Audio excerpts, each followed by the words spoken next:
आज हम आपको एक ऐसे ही शहर के बारे में बताएंगे जिसका उल्लेख रामायण और महाभारत काल के दौरान भी देखने को मिलता है। इस जगह को रावण के ससुराल के रूप में जाना जाता है और यहाँ पर एक ऐसा गांव है जहाँ 165 सालों से दशहरा नहीं मनाया जा रहा है। और एक ऐसी भी जगह है जहाँ रावण के पुतले को पहले शराब का भोग लगाया जाता है। एक ऐसी जगह जहाँ बनाई जाती है कैची। पहली बार दिल्ली चलो का नारा इसी जगह से दिया गया था। और इस शहर में एक ऐसी भूतिया हवेली है जो भारत की सबसे डरावनी जगहों में गिनी जाती है। ये शहर अपने स्पोर्ट्स इंडस्ट्री और सर्राफा बाजार के लिए भी काफी प्रसिद्ध है। कई महान हस्तियों का ताल्लुक इस शहर से रहा है और महात्मा गांधी जी का भी इस शहर से विशेष लगाव था। यहाँ पर घूमने लायक भी ढेरों स्थान है जहाँ हर साल लाखों पर्यटक आते हैं। दोस्तों, ये शहर कोई और नहीं बल्कि है उत्तर प्रदेश के एक प्रमुख शहर मेरठ। तो चलिए चलते हैं मेरठ की सफर पर। वर्तमान समय में मेरठ जिले की कुल जनसंख्या 34 लाख के आसपास है, तो वही मेरठ सिटी की जनसंख्या 17,68,000 के आसपास। मेरठ में करीब 61% लोग हिंदू धर्म का पालन करते हैं, तो वहीं 36% आबादी के साथ इस्लाम यहाँ का दूसरा सबसे बड़ा धर्म है। इसके अलावा बौद्ध, जैन, सिख और ईसाई धर्म के लोग भी मेरठ में रहते हैं। सम्राट अशोक के मौर्य अंपायर के दौरान मेरठ में बौद्ध धर्म का भी काफी प्रभाव देखने को मिला। मेरठ आज दिल्ली NCR का हिस्सा है। जानकारी के लिए बता दें कि मेरठ जिले के अंतर्गत ही मेरठ शहर आता है और इस जिले के अंदर अन्य कई शहर भी आते हैं। मेरठ के आसपास मुजफ्फरनगर, गाजियाबाद, बागपत, बुलंदशहर जैसी जगह आती है। सन 1803 में ईस्ट इंडिया कंपनी ने मेरठ को अपने अधीन कर लिया और यहाँ पर एक छावनी का निर्माण कराया। आज मेरठ छावनी देश की दूसरी सबसे पुरानी छावनी मानी जाती है। सन 1818 में अंग्रेज ने मेरठ को एक जिले का दर्जा दिया था, लेकिन उस समय मेरठ जिला आज के मेरठ से मुकाबले में कई गुना बड़ा हुआ करता था। गाजियाबाद और दिल्ली के कुछ इलाके भी मेरठ जिले के अंतर्गत आते हैं। आपको बता दें कि सन 1857 में भारत के प्रथम स्वतंत्रता संग्राम की शुरुआत मेरठ से ही हुई थी और पहली बार मेरठ में ही दिल्ली चलो का नारा गूंजा। बाद में साल 1929 में गांधी जी ने मेरठ के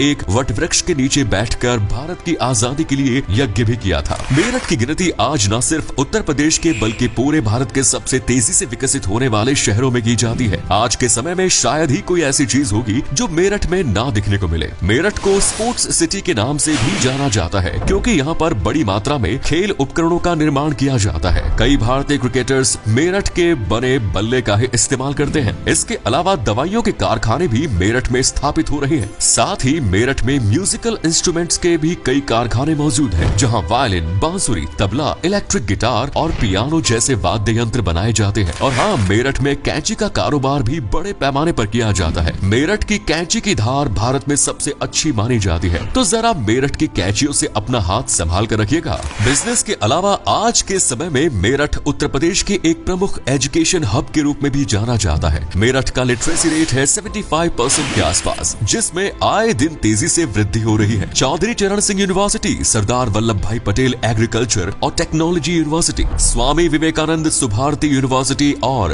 IIMT यूनिवर्सिटी मेरठ के प्रमुख विश्वविद्यालय हैं। दोस्तों, मेरठ का जिक्र कई पौराणिक ग्रंथों और वेदों में देखने को मिलता है। इस स्थान को रावण के ससुराल के रूप में जाना जाता है। ऐसा इसलिए क्योंकि रावण के ससुर और मंदोदरी के पिता मायासुर ने इस नगर को बसाया था और उस समय इस जगह का नाम माया राष्ट्र रखा गया। लेकिन समय के साथ नाम में परिवर्तन हुआ और इसका नाम मेरठ पड़ गया। वहीं मेरठ और हस्तिनापुर में कई अवशेष प्राप्त हो चुके हैं, जिससे पता चलता है कि हजारों साल पहले से लोग यहाँ पर रह रहे हैं। 100 कौरवों का जन्म भी इसी जगह पर हुआ था और शायद इसीलिए आज भी यहाँ पर कर्ण मंदिर और द्रौपदी घाट बने हुए हैं। इतना ही नहीं, मेरठ से कुछ ही दूरी पर बरनावा नाम की एक जगह है जहाँ महाभारत काल में 5 पांडवों को मारने के लिए कौरवों ने लाक्षागृह का निर्माण कराया था। मेरठ नगर कुषाण साम्राज्य का भी हिस्सा रहा है। 6ठी शताब्दी में यहाँ पर मोखरी वंश ने शासन किया था। मेरठ इतना समृद्ध हुआ करता था कि कई आंखें खजाने की नजरिया से देखते थे। महमूद गजनी ने मेरठ में काफी लूट माट मचाई। इसी दौरान यहाँ के राजा ने मेरठ की जिम्मेदारी दिल्ली के राजा पृथ्वीराज चौहान को सौंप दी। दोस्तों, एक समय पर मेरठ शहर के चारों ओर 9 शाही दरवाजे हुआ करते थे और इन दरवाजों के कारण ऐसा लगता था मानो मेरठ कोई शहर नहीं बल्कि एक बहुत बड़ा किला है। लेकिन आज इन 9 में से सिर्फ 3 दरवाजे ही रह गए हैं, जिनमें खैर नगर गेट प्रमुख है और शाहपीर गेट प्रमुख है।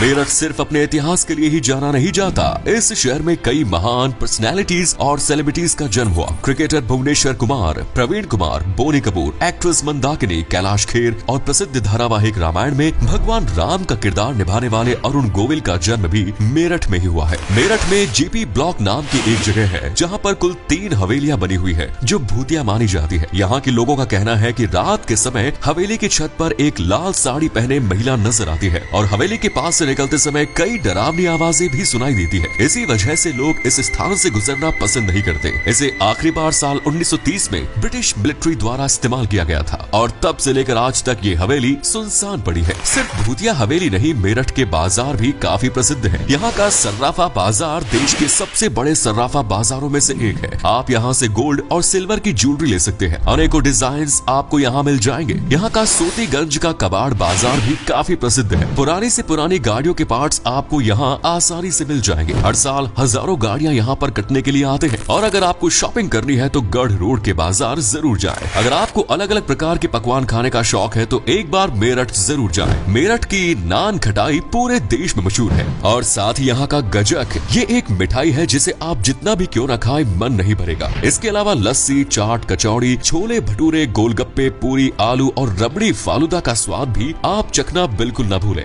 त्योहारों की बात की जाए तो मेरठ के भैंसाली मैदान में रावण दहन का कार्यक्रम का आयोजन हर साल किया जाता है। लेकिन यहाँ पर खास बात यह है कि रावण का पुतला बिना शराब का भोग लगाए खड़ा नहीं होता। सबसे पहले रावण के पुतले के मुंह में शराब की बूंदें डाली जाती है और पूरे शरीर पर शराब का छिड़काव किया जाता है। उसके बाद ही ये पुतला खड़ा हो पाता है। बिना शराब पिलाए कई बार पुतला खड़ा करने की कोशिश की जा चुकी है, लेकिन हर बार नाकामी हाथ लगी है। आपको बता दें कि रावण को मेरठ का जवाई राजा भी माना जाता है। वहीं मेरठ में एक ऐसी भी जगह है जहाँ पिछले 165 सालों से दशहरा का आयोजन नहीं किया जा रहा। यहाँ के गगोल गाँव में 1857 की क्रांति के बाद ब्रिटिशर्स ने कई भारतीय सैनिकों को दशहरे के दिन फांसी की सजा दी थी, जिसके बाद से यहाँ पर दशहरा का त्योहार मनाया ही नहीं जाता। मेरठ का नौचंदी मेला सबसे प्रमुख मेला है। सन 1672 में इस मेले की शुरुआत की गई थी और इस मेले की खासियत ये है कि ये मेला हिंदू मुस्लिम एकता का प्रतीक माना जाता है। नौचंदी मंदिर और हजरत बाले मियाँ दरगाह के पास इस मेले का आयोजन होता है। मंदिर में घंटी बजती है तो दरगाह से अजान की आवाज आती है। शाम के समय मंदिर में भजन कीर्तन का आयोजन होता है तो दरगाह में कव्वाली आयोजित की जाती है। नौचंदी मेला करीब 21 दिनों तक ये मेला चलता है। दोस्तों, मेरठ में घूमने लायक भी ढेरों जगह है। चलिए आपको मेरठ की प्रसिद्ध टूरिस्ट डेस्टिनेशंस के बारे में भी बता देते हैं। शहीद स्मारक इस शहर में बेहद लोकप्रिय है। 1857 की क्रांति में शहीद होने वाले सैनिकों की याद में इस स्मारक का निर्माण कराया गया। मेरठ का ओघड़नाथ मंदिर श्रद्धालुओं के बीच प्रमुख आस्था का केंद्र है। ये भगवान शिव को समर्पित एक मंदिर है। मराठा युद्ध पर जाने से पहले इस मंदिर में पूजा उपासना करते थे। मेरठ के हस्तिनापुर नगर में एक बेहद ही प्रसिद्ध जैन मंदिर है। यहाँ पर जम्बू द्वीप मंदिर, अष्टापद मंदिर, शांतिनाथ दिगंबर जैन मंदिर जैसे कई मंदिर बने हुए हैं। हस्तिनापुर में ही द्रौपदी की रसोई, द्रौपदी घाट और कर्ण घाट जैसी जगह भी मौजूद है, जहाँ महाभारत काल के अवशेष देखने को मिलते हैं। मेरठ के गांधी पार्क और सूरज कुंड पार्क की हरियाली सैलानियों को काफी आकर्षित करती है। यहाँ पर आप अपनी फैमिली के साथ पिकनिक मनाने जा सकते हैं। शाहपीर की दरगाह पर भी लोग चादर चढ़ाने जाते हैं। आपको बता दें कि इस दरगाह का निर्माण नूरजहां द्वारा कराया गया था। यहाँ पर मुगल शैली का एक अद्भुत वास्तुकला आपको देखने को मिलेगी। मेरठ के गगोल तीर्थ की भी विशेष मान्यता है। इसके अलावा मेरठ के घंटाघर भी बहुत पॉपुलर स्पॉट है। इसके आगे लोग तस्वीर जरूर क्लिक कराते हैं। 17 मार्च 1913 को ये घंटाघर बनाया गया था। बताया जाता है कि इस घंटाघर की आवाज 10 किलोमीटर दूर तक जाती थी और आसपास शहर के लोग भी इस घड़ी के अनुसार ही अपनी घड़ी का मिलान किया करते थे। हालांकि आज शहर के शोर शराबे में इस घड़ी की आवाज सुनाई नहीं देती। दोस्तों, मेरठ तक अगर आप हवाई मार्ग के जरिए आना चाहते हैं तो दिल्ली के इंदिरा गांधी इंटरनेशनल एयरपोर्ट के जरिए पहुंच सकते हैं। दिल्ली से मेरठ की दूरी करीब 70 किलोमीटर है। वहीं रेल मार्ग के जरिए मेरठ भारत के सभी शहरों और राज्यों से अच्छी तरह से जुड़ा हुआ है। सड़क मार्ग के जरिए भी मेरठ तक आसानी से पहुंचा जा सकता है। मेरठ के आसपास कई एक्सप्रेसवे का निर्माण किया जा चुका है, जो आपकी यात्रा को आरामदायक बनाने में मदद करते हैं।